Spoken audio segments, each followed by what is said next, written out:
खबरें हैं जो बिगाड़ती हैं शेयरों की चाल, खबरें ही करती हैं आपको मालामाल। खबरों के चलते कहाँ देखने को मिल रहा है एक्शन, क्या होना चाहिए आपका रिएक्शन, ये बताएंगे राघवेंद्र जी। खबर बताएंगे हम और निर्णय लेंगे आप, खरीदे बेचे या फिर बने रहें। तो एक एक करके तमाम शेयरों को स्क्रीन पर लेकर के आते हैं। सबसे पहले अदानी को लेकर के आते हैं, अदानी ग्रीन को लेकर के आते हैं। आज हुई है बड़ी ब्लॉक डील, सुबह भी इस पर बातचीत हमने थोड़ी सी की थी। करीब 2.25 करोड़ शेयरों का यहाँ पर ब्लॉक डील हुई है। डील की कुल वैल्यू 2177 करोड़ रुपए रही देखने को मिली है। 1.25% के आसपास की अभी गिरावट देखने को मिल रही है। दरअसल अदानी टोटल की शायद यहाँ पर ये ब्लॉक डील उनकी तरफ से हुई है। 970 रुपये प्रति शेयर के फ्लोर प्राइस पर ये डील होती हुई दिखाई दी है।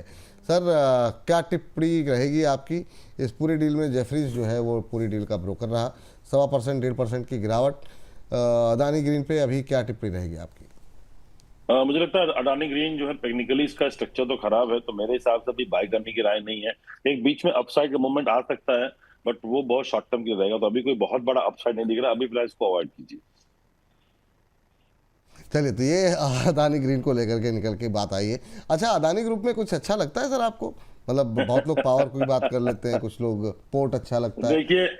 देखिए विपुल जी, अडानी ग्रुप में दो ही ऐसे अभी फिलहाल स्टॉक्स हैं जिसमें पोटेंशियल दिखता है। एक आपने बोला अभी अडानी पावर और एक अडानी पोर्ट। ये दो स्टॉक्स हैं जिनका बिजनेस एक्चुअल में है, और बिजनेस मतलब और भी होंगे नो डाउट, बट मुझे जो भरोसा है ये दो स्टॉक्स पे है अडानी ग्रुप में ओवरऑल। वैसे तो ये ग्रुप ही टोटल हमेशा मतलब विवादों में और चर्चाओं में रहता है। विवाद हाँ, ना भी बोलें तो चर्चा तो कह हमेशा सकते हैं। हमेशा मतलब ये समझ लीजिए, इसमें लेना मतलब आपको अपना बीपी का रिपोर्ट भी साथ में लगाना पड़ेगा। बीपी बात तो सही है, काफ़ी उतार चढ़ाव रहता है। तो अगर जो है रक्तचाप बढ़ाना हो तो फिर मतलब ऐसा राघवेंद्र जी का मानना है, तो आप जो है नज़रिया अपना अपना सकते हैं। चलिए अगली कंपनी जरा स्क्रीन पर लेकर के आते हैं। और स्विगी पे सर आज से जो है QIP लॉन्च हुआ है, और हालांकि अभी भी 1.25% के आसपास की मजबूती देखने को मिल रही है। सामान्य तौर पर जब भी QIP वगैरह आते हैं तो प्रेशर देखने को मिलता है। सर 10 करोड़ रुपए तय किया गया है, ये सोर्सेज के हवाले से जानकारी मिल रही है। QIP का इंडिकेटिव फ्लोर प्राइस जो है वो 371 रुपये पर शेयर के आसपास तय किया गया है। अभी क्या करना चाहिए स्विगी में? क्या आपको कोई दम दिखाई दे रहा है? करीब 7% डिस्काउंट पर जो है ये जो है फ्लोर प्राइस तय किया गया है। आपकी टिप्पणी क्या रहेगी स्विगी को लेकर के? मुझे लगता है स्विगी यहाँ डेफिनेटली बाई कर सकते हैं 425 430 के लिए, बट बहुत बड़ा अपसाइड नहीं है। 385 390 का आप स्टॉप लॉस दीजिए, स्टॉक को बाई कीजिए। चलिए, तो सर जरा स्विगी के साथ जोमेटो भी देख लीजिए। इन दोनों में कोई अच्छा लगता है? दोनों में अगर तुलना करके अगर आपको चुनना हो तो किसे चुनना पसंद करेंगे? मेरे हिसाब से अगर यहाँ पे देना हो तो दोनों स्टॉक का आप कर सकते हैं, बट जोमेटो ऑलरेडी थोड़ा स्टॉक अब रिवर्सल मोड में आ रहा है, तो जोमेटो मुझे ज्यादा बेटर लगता है एज कम्पेयर टू स्विगी। चलो ठीक।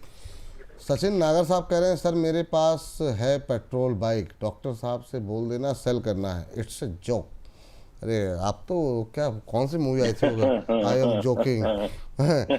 लेकिन आपका प्रोग्राम बहुत अच्छा लगता है, व्यूअर बहुत कुछ सीखने को मिलता है, डेली वॉच करता हूँ। थैंक यू सचिन साहब, लेकिन मुझे जोक समझ में नहीं आया आपका, कोई बात नहीं। आगे चलते हैं, अगली कंपनी लेकर के आ जाइए जरा स्क्रीन पर, और देखते हैं यहाँ पर क्या कुछ खबर है। JSW एनर्जी, आज आपको बता दें GQG पार्टनर ने कंपनी में करीब 1% के आसपास का हिस्सा बिक्री यहाँ पर की है। आधे पौने % के आसपास की अभी मजबूती देखने को मिल रही है। करीब 677 करोड़ रुपए में ये हिस्सा बिक्री जो है GQG पार्टनर्स की तरफ से यहाँ पर ब्लॉक डील के जरिए होती हुई दिखाई दी है। करीब 1.8% के आसपास जो है लास्ट सितंबर क्वार्टर तक इनके पास स्टेक था, तो उसमें से जो है ये हिस्सा बेचा गया है। 444 रुपये पर शेयर के भाव पर जो है ये डील हुई है। JSW एनर्जी, जहाँ भी ये शब्द आ जाता है ना सर, ये एनर्जी वाला, वैसे ही धड़कनें बढ़ जाती हैं। जितनी भी ये जहाँ पे पावर एनर्जी लगी है, मतलब लोगों का हाल बेहाल है। 1.5 साल हो गए सर, चल कुछ रहा नहीं है। क्या करें सर JSW एनर्जी में? देखिए अभी इतनी अच्छी अच्छी खबर आने के बाद, बाजार रिवर्सल लेने के बाद हम 24,000 से 26,000 आ गए, तो भी स्टॉक 600 नहीं क्रॉस कर पाया। 500 जाके वहां से फिर रिवर्स ले ले रहा है। बहुत बड़ी उम्मीद नहीं है फिलहाल, तो इसको अवॉइड कीजिए। 430-35 तक आ सकता है सर ये। चलिए ठीक। सर ये अगली कंपनी लेकर के आते हैं, AU small finance bank. Sir ये स्मॉल फाइनेंस बैंक को लेकर के काफ़ी मतलब जिस तरह की मतलब उम्मीदें थी चले नहीं, लेकिन बीते 2 महीने 3 महीने में जो है काफ़ी तेज़ी से रिकवरी आई है और यहाँ पर विदेशी निवेश सीमा बढ़ा करके अब 74% करने की मंजूरी मिलती हुई आई है। विदेशी निवेश सीमा बढ़ाने के लिए सरकार से इनको मंजूरी मिली है। 2.25% के आसपास की मजबूती देखने को मिल रही है। बैंक में विदेशी निवेश सीमा को बढ़ा दिया गया। सर जरा आपसे जानना चाहेंगे, क्या ये समय है, ये जो स्मॉल फाइनेंस बैंक थे जो चल नहीं रहे थे, बीच में रैली भी आई है यहाँ पर, उस पर फोकस करना चाहिए क्या? और पहले तो एयू जरा राय आपकी जानना चाहेंगे। बिल्कुल सर, मुझे लगता है कि अभी स्मॉल फाइनेंस बैंक का टाइम आ रहा है धीरे धीरे। So AU is one of them, और एयू में मुझे लगता है अब यहाँ से बाई करना चाहिए। ओपन इंटरेस्ट भी अच्छा है, ऑप्शन डेटा अच्छा बन रहा है।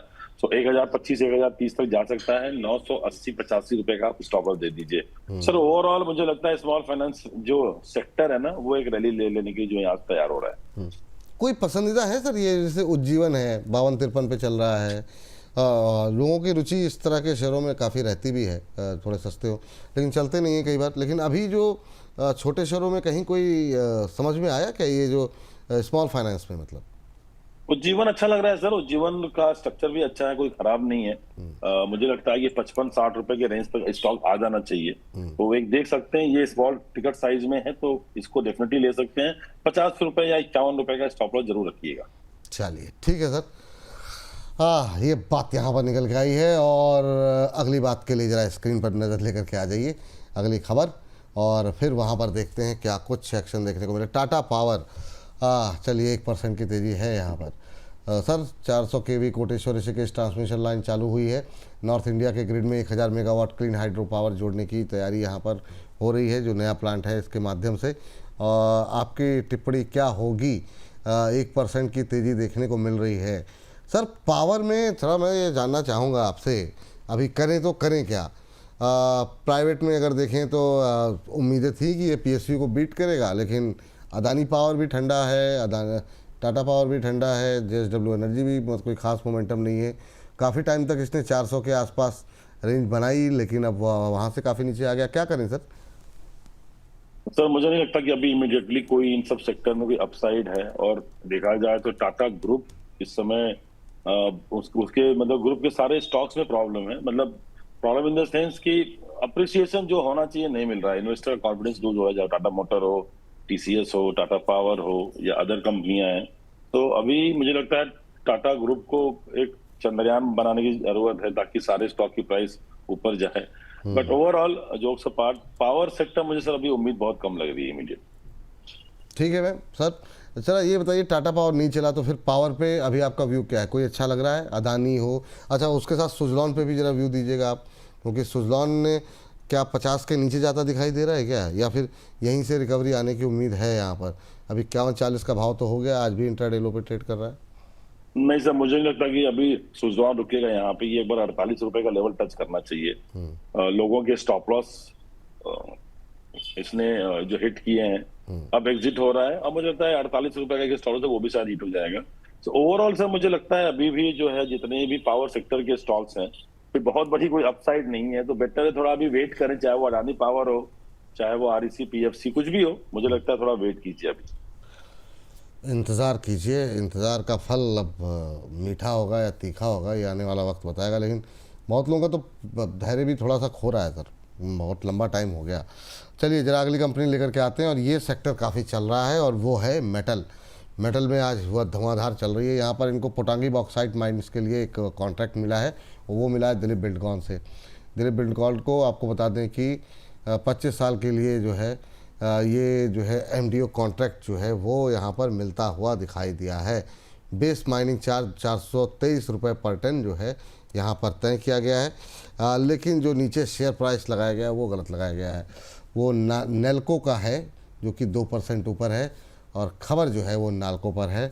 तो वो थोड़ा सा अगर परिवर्तन कर दिया जाए ताकि कन्फ्यूजन दर्शकों पे ना हो।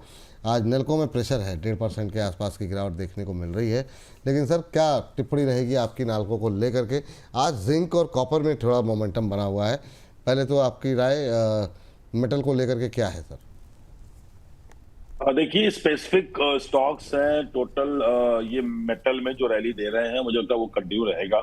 उसमें से एक है ये नेशनल एल्युमिनियम, हिंदुस्तान जिंक और हिंदुस्तान कॉपर। ये 3 स्टॉक ऐसे हैं जो मुझे लग रहा है यहाँ से रैली और ऊपर आ सकती है। आज ये मेल्को नीचे है बट बाई करना चाहिए 275 280 के लिए। हिंदुस्तान जिंक और हिंदुस्तान कॉपर, ये दोनों स्टॉक मुझे अच्छे लग रहे हैं, बाई कर सकते हैं। हिंदुस्तान जिंक, हिंदुस्तान कॉपर जरा स्क्रीन पर लेके आ जाइए, और क्या करंट लेवल पे बाय कर सकते हैं, तो फिर हम इसी के इर्द गिर्द थम ढूंढा जाएगी सर, क्योंकि ये भी एक बड़ी मतलब जटिल प्रक्रिया होती है कि क्या थम लिया जाए। तो हिंदुस्तान जिंक पे क्या करंट लेवल पे भी खरीदारी कर सकते हैं, और क्या टारगेट दे रहे हैं आप? बिल्कुल कह सकते हैं सर, मुझे लगता है 550 रुपए आपको दिख जाएगा, 500 रुपए का दीजिए स्टॉप लॉस। और मुझे लगता है यहाँ से अब बहुत तेजी से ये स्टॉक और ऊपर जाएगा। और कॉपर में क्या टारगेट देंगे सर, क्योंकि कॉपर में काफ़ी हिंदुस्तान, क्वेरीज भी हैं सर आज। बिल्कुल सर, देखिए हिंदुस्तान कॉपर में अभी कॉपर जो है इंटरनेशनल मार्केट में जो है उसने 52 वीक्स का हाई ब्रेक किया है, तो मुझे उम्मीद है कि शायद बहुत जल्दी ये स्टॉक्स भी नए हाई छुएगा। तो 380 390 तक का भाव दिखना चाहिए, 345 रुपए का आप स्टॉप लॉस दे दीजिए। चलिए ठीक है, अगली कंपनी लेकर के आइए, एक और पीएसयू कंपनी निकल के आई है, और वो है हुडको। और हुडको पे जो है यहाँ पर हमारे दर्शकों की काफ़ी सवाल भी रहते हैं। 211 के आसपास चल रहा है, 1% डाउन है। खबर यहाँ पर यह है कि करीब 2500 करोड़ रुपए जुटाने के लिए कंपनी की बोर्ड बैठक में विचार होगा। एनसीडी के जरिए कंपनी ये रकम जुटाने की योजना बना रही है। फंड रेजिंग को लेकर के 12 तारीख को यानी परसों जो है इनकी बोर्ड बैठक होने जा रही है। बीते एक महीने में 10% का करेक्शन देखने को मिला है। सर क्या करें हुडको के अंदर, क्योंकि इसको भी काफ़ी अच्छा चला था एक टाइम पे जब पीएसयू चल रहे थे, अभी प्रेशर में है लगातार। हाँ सर, हुडको का भी वही कहानी जो बाकी पीएसयू की है, रेलवे स्टॉक की है। सो अभी भी इसमें थोड़ा आने में समय लगेगा अपसाइड। देखिए, अगर हम लोग स्टॉप लॉस लेके नहीं चलेंगे सर, तो किसी भी लेवल पे हम कहीं ना कहीं ट्रैप हो ही जाएंगे। तो मेरे हिसाब से ये नौबत ना है, ज्यादा अच्छा है। सो अभी भी मुझे हुडको में कोई अपसाइड दिख नहीं रहा है, पोटेंशियल चार्ट पे तो नहीं बन रहा है। बाकी कुछ न्यूज आ जाए तो अलग बात है। तो फिलहाल तो अभी इसको भी अवॉइड कीजिए। इसको भी अवॉइड कीजिए, ये सलाह यहाँ पर निकल कर के आ रही है। अगली टिप्पणी जो है वो ले लेते हैं, गोदरेज प्रॉपर्टीज़ पे शायद आई है खबर, वो फटाफट ज़रा स्क्रीन पर लेकर के आ जाइए। और आपको बता दें तेलंगाना के अंदर ये कंपनी नया इन्वेस्टमेंट करनी जा रही है, और गोदरेज एग्रोवेट ने भी तेलंगाना सरकार के साथ एक MOU जो है वो साइन किया है। तो यहाँ पे गोदरेज पे रखिए नज़र, 150 करोड़ के डेयरी प्रोसेसिंग यूनिट निवेश के लिए जो है MOU यहाँ पर साइन किया गया है। और अभी अगर हम देखें तो आज जो है, अब ये गोदरेज इंडस्ट्रीज़ ने किया है या फिर गोदरेज प्रॉपर्टीज़ ने किया है वो देखना होगा। गोदरेज इंडस्ट्रीज़ ने अगर किया है तो सभी तो मजबूती है सर, क्या टिप्पणी रहेगी आपकी? देखिए, गोदरेज प्रॉपर्टीज मेरे हिसाब से किया हुआ है, तो गोदरेज हाँ वही प्रॉपर्टीज मुझे भी लग रहा है सर कि थोड़ा सा इसमें थोड़ा सा गोदरेज प्रॉपर्टीज ने किया है, तो मेरे हिसाब से भी 2000 के आसपास है। और मुझे लग रहा है कि यहाँ से बाई करना चाहिए। 1980 रुपए का स्टॉप लॉस दीजिए, और 2100 और 2155 रुपए का टारगेट बनता है यहाँ से। और गोदरेज इंडस्ट्री भी सर 1000 के आसपास घूम रहा है, तो ये भी एक अपसाइड इसमें दिख रहा है, चार्ट पे स्ट्रक्चर बढ़िया है। तो मुझे लगता है 1100 रुपए तक जाना चाहिए स्टॉक।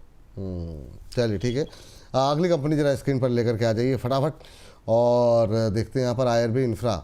ये भी सर मतलब चल नहीं रहा है, बहुत कुछ बातें तो हो रही हैं लेकिन टोल कलेक्शन भी बढ़ रहा है, सब कुछ हो रहा है, लेकिन शेयर में वैसी रिकवरी नहीं है तेज़ वाली साल दर साल। हालांकि बात स्मॉल कैप मिड कैप में ही नहीं है, तो इसमें कहाँ से आ जाएगी। 16% की ग्रोथ देखने को मिली है लास्ट ईयर के मुकाबले। सर आप कैसे देख रहे हैं, आधे % की मजबूती, 40-42 रुपये में कैसा लग रहा है ये? बढ़िया लग रहा है सर, इस लेवल पे तो बाई कर सकते हैं। 38 रुपए का स्टॉप लॉस दीजिए, 46 रुपए तक के लिए बाई करिए। ठीक है, चलिए सर। सर आप जरा दो मुझे आप काउंटर पे राय आपकी चाहिए। एक तो मुझे चाहिए इरेडा को लेकर के, ताकि हम अपना थंब जो है वो PSU के इर्द गिर्द लगा सकें, और दूसरा रेलवे पे बहुत क्वेरीज हैं सर, आपके पास भी जो क्लाइंट होंगे, काफ़ी लोग कह रहे हैं कि अब 1.5 साल हो गए वेट करते हुए, कहीं कोई अपॉर्चुनिटी है, क्या करें जो लोग हायर लेवल पे लिख रहे हैं। लेकिन पहले जरा इरेडा के लेवल बता दीजिए सर। तो पावर, मेटल और रेलवे तीनों को मिला करके हम एक चर्चा कर सकते हैं। जी सर। देखिए, एडा में तो सर मुझे बहुत बड़ी कोई उम्मीद नहीं दिख रही है। बहुत दिनों में बोल रहा हूँ, मोमेंट नहीं है।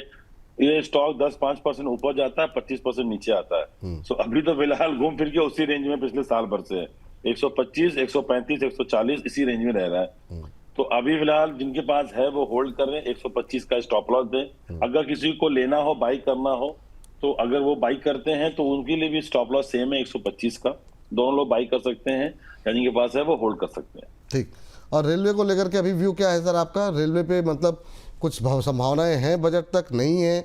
जो लोग इतने 1.5 साल के आसपास हो गया होल्ड करते हुए, उनको कोई दिलासा दिया जाए या फिर अब लॉस ही बुक करें? वो RVNL, टीटागढ़, BML, ये सब में क्या करें सर? देखिए, रेलवे में अभी बजट के आसपास विपुल जी रैली मिलती है, बट प्रॉब्लम यही है कि अब गवर्नमेंट भी कोई भी डिसीजन केवल बजट तक के लिए वेट नहीं करती है। वो महीने 2 महीने में कुछ न कुछ हमेशा आता रहता है result. So budget specific railway stocks भागेंगे उम्मीद कम है। सो मेरे हिसाब से जिनके पास है वो लॉस बुक करना चाहे तो ये उनकी चॉइस है, उनका कॉल है, अपने फाइनेंशियल एडवाइजर से बात कर लें। बट मेरे हिसाब से अभी रेलवे में कोई बहुत बड़ा कोई अपसाइड नहीं है पोटेंशियली। सो बेटर है अभी इन स्टॉक्स को अवॉइड कीजिए। फ्रेश बाय भी नहीं करना है ना? बिल्कुल नहीं सर, अभी तो बिल्कुल नहीं करना रेलवे में। चलिए सर, फिर अब क्या ही कहा जाए, मतलब वही है, ये दुख खत्म कहाँ ही नहीं होता वाली बात। तो अच्छा, डिस्क्लोजर अभी सर। और हाँ, इसमें एक चीज और है सर, जिन जिन लोगों के पास है उनके पास एक ही चीज, मतलब वो लोग भी बोलते होंगे, जब तक तोड़ेंगे नहीं तब तक छोड़ेंगे नहीं साला नहीं, जो है भैया। हाँ, सबको तो ये उम्मीदें हैं। पकड़ के बैठ रहे हैं। हाँ, वो अपना बैठे हुए हैं, उनको लगता है आज नहीं चला कल चलेगा, कल नहीं तो परसों। अब वो और हमें नहीं समझ में आता कि रेलवे स्टॉक्स में, मतलब रेलवे अगर मान लीजिए वंदे भारत ट्रेन आ रही है, सब चीजें आ रही हैं, रेलवे की पटरियां बन रही हैं, तो प्रॉफिटेबिलिटी आने में 2 साल 3 साल लगता है। तो ये अचानक से आज ही वो प्रॉफिट आके स्टॉक डबल ट्रिपल नहीं हो जाएगा। ये समझ नहीं पाते हैं लोग कि यार मैं रेलवे स्टॉक भाग रहा है, 100 रुपए का 400 हो गया तो उसी अंधाधुंध गाड़ी में बैठ जा रहे हैं। तो ये थोड़ा सा देखना पड़ेगा सर सब। लेकिन लोगों को मिला भी ना, मतलब एक टाइम था, मतलब RVNL और सबने जो है रिटर्न भागे भी बेतहाशा। तो वो लोगों को जो आदत लगी हुई ना कि अब ये हमेशा भागेंगे, तो वो थोड़ा सा मुझे लगता है रुकेगा क्या। बजट। हाँ, ये बिल्कुल। चल तो सर, अब डिस्क्लोजर आपका, और सर मुंबई आ रहे हैं सर?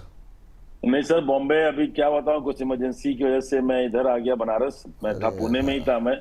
हाँ, तो अभी तो आ पाना मुश्किल है, ओहो, बट कोशिश करूंगा कि आपसे मैं दिल्ली में आके मुलाकात करूं। अगर बन गया तो बिल्कुल बिल्कुल सर, आइए सर, आएंगे और आपसे जरूर मुलाकात नहीं करेंगे नहीं, सर। बिल्कुल सर, आइए। जिन स्टॉक्स के बारे में बात किया है वो स्टॉक्स मेरे पास नहीं है, मेरे इन्वेस्टर के पास हो सकते हैं। Thank you so much sir. बहुत बहुत धन्यवाद, बहुत बहुत थैंक यू आज की इस चर्चा में जुड़ने के लिए।